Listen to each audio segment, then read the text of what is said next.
Hello, and welcome to the 200th edition of Beer Issues.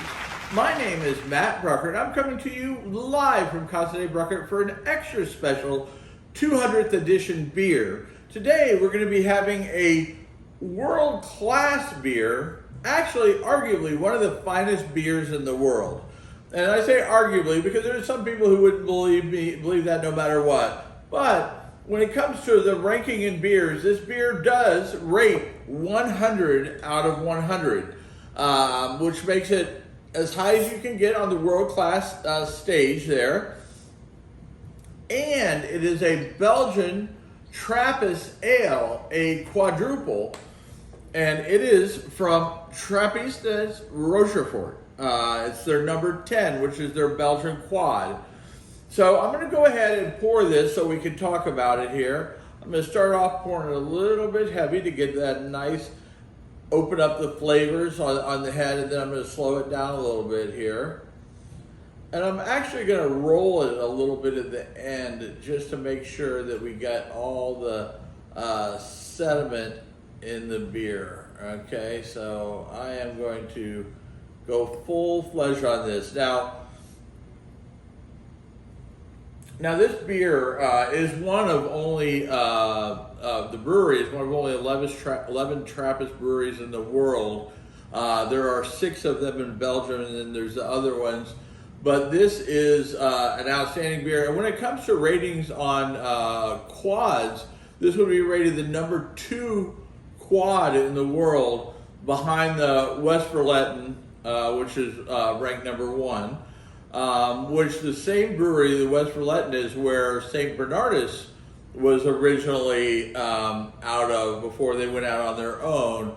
So I always think that, even though I've never had a Westfalen, because they don't sell in the United States, except for like ridiculously if you import it from overseas. So I've never had one of those, but I've had lots and lots and lots of the St. Bernardus. So anyway, this is not my first time having this beer. I'm going to go ahead and warn you. I've had several of these, and I do absolutely love this beer, okay? The beer clocks in at 11.3% alcohol by volume, so it is not going to be one you sit around the pool. This is a sipper. This is something you have, of an evening or whatever, or for a special occasion like the 200th edition of Beer Issues. So let's go ahead and smell it and talk about it. Well, let's talk about the color first. So you're getting like a brownish, like a mahogany type color on the beer. Even when you put it up to the light, the light doesn't get through it very well. And then you get an off-white head, okay? Now this is gonna be a malty beer. And you can see, because the way I poured it in the swirling, you get a little bit of like darker, well, you can't see this, but there's some like darker rings. And that's just where the stuff on the bottle kind of, there's a little bit darker came into the head there. Just some of the fine sediment in the beer. So let's talk about the smell here. So right off the bat, because I don't know what it is, but I always pick out, the first thing I pick out is the Belgian yeast that they're using in the beer. Now I also smell like a caramel, chocolatey sweetness to it, which is typical for a good Belgian ale. And then you smell, it kind of goes into like almost like a dark fruit kind of smell. But yeah, there's definitely a sweetness to it. I remember that from drinking this beer. It gives you like a caramely, chocolatey, just this heavenly flavor that you do derive from the malts that they use in this beer.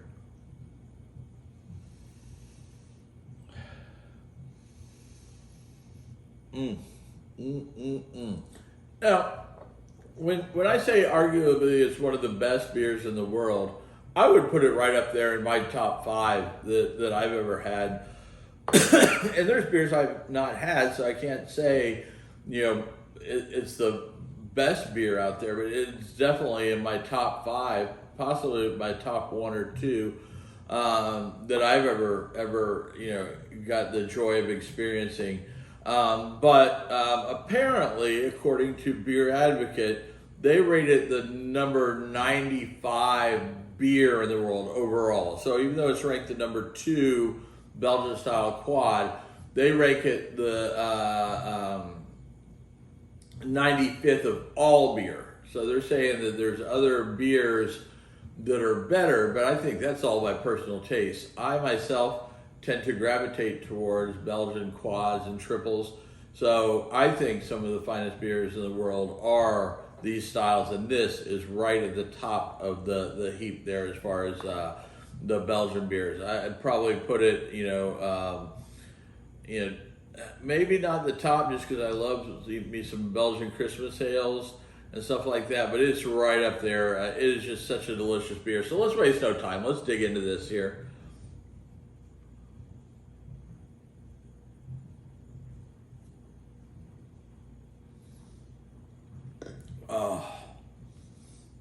Oh my goodness. Every time I have it, I think it's even better than the last time I had it. So when I take a sip of this beer, the first thing I get is you get the Belgian yeast, which I really enjoy the quality Belgian yeast that they use in this beer. But right with that, you're getting like a caramely, chocolatey, like heavenly flavor that's even hard to describe because it kind of, you get the dark fruit flavor in there also, but that caramely toffee maybe flavor.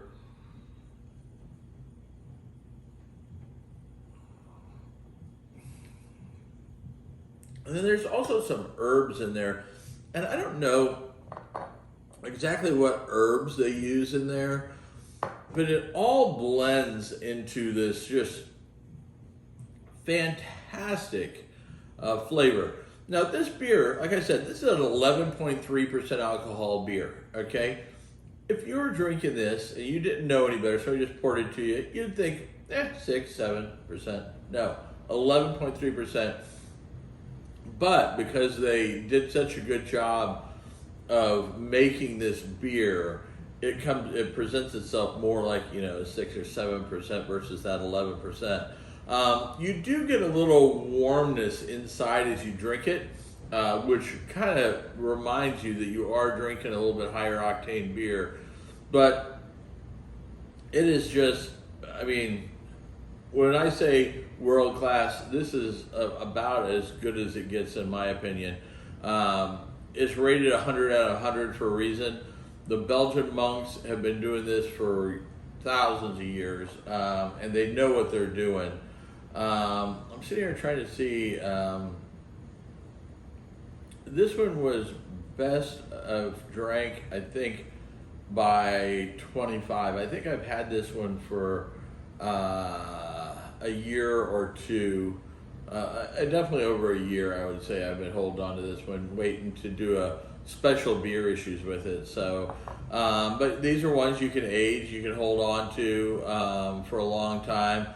Unfortunately, with me and this beer, if I keep looking at it every time I walk into my beer cellar or look at my beer cellar, I say walk in.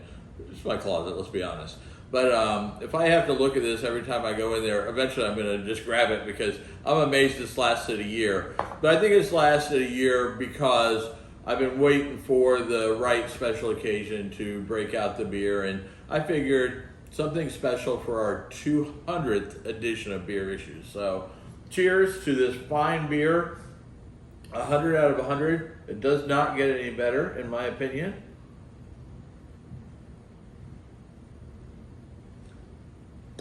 And I think there's a lot of people that would agree with me on that. I'm not the only one who thinks that this beer is top of the game when it comes to the Belgian Trappist Ale.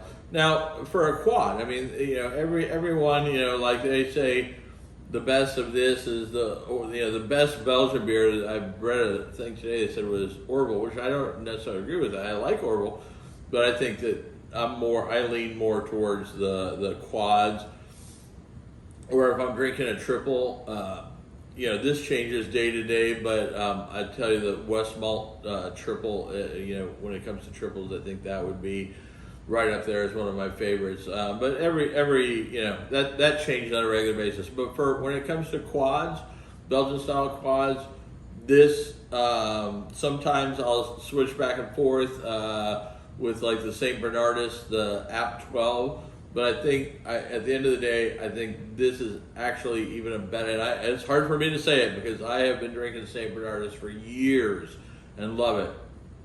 But at the end of the day, I think that this is a better beer than the St. Bernardus App 12, which is even hard to say for me, being a beer lover, because I love St. Bernardus so much and all their fantastic beers that they make. But this beer, it's spot on. It's just delicious. So if you've enjoyed this, make sure you tell your friends about Beer Issues and how much fun we're having talking about world-class beers and drinking world-class beers. And make sure if you need any cool Beer Issues gear, like Beer Issues hats, Beer Issues t-shirts, phone cases, whatever you might need for Beer Issues, go to shop.beerissues.com. And as my wife likes to say, I have Trappist Beer Issues.